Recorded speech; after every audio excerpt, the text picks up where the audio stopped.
So आम्ही आमच्या बाळासाठी टायनी टायकी क्रेडल ऑटोमेशन किट जे आहे ते ऑर्डर केलं होतं, जे स्टेनलेस स्टीलचं आहे, ज्याची डीएल पॉवर जर बघितली तर मॅक्सिमम 25 वोल्टची आहे, ज्याच्यामध्ये रिस्क वगैरे काही नाही आहे करंट लागण्याचं.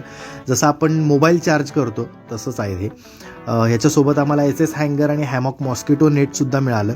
याची मेकॅनिझम वॉरंटी जी आहे ती 6 महिन्यांची आहे आणि ॲडॅप्टर वॉरंटी जी आहे ती 12 महिन्यांची आहे. हे किट जे आहे ते कुठल्याही क्रेडलला बसू शकतं, म्हणजे तुमच्या घरी जरी असलं राऊंड, स्क्वेअर, पाईप, लाकडी प्रत्येकाला हे बसतं. याची ऑटोमॅटिक वेइंग कॅपॅसिटी जर बघितली तर 20 किलोची आहे आणि हे तुम्ही ॲप थ्रू सुद्धा कंट्रोल करू शकता. क्विक इन्स्टॉलेशन आहे. 24 आवर्स कंटिन्यू रनिंग कॅपॅसिटी आहे याच्यामध्ये विथ फुल स्पीड आणि full weight. Batteryless power saving machine असल्यामुळे बाकीचे तुम्हाला प्रॉब्लेम्स नाही आहेत. आणि जसं मी मगाशी म्हटलं की ॲप थ्रू तुम्ही ते ब्लूटूथ कनेक्ट करून याचं स्पीड कंट्रोल आणि ॲडजस्ट करू शकता. सगळ्यात महत्त्वाचं म्हणजे हे जे ॲप आहे टायनी टायकी ॲप, तर ते अँड्रॉइड आणि iOS दोन्हीवरती सुद्धा अवेलेबल आहे.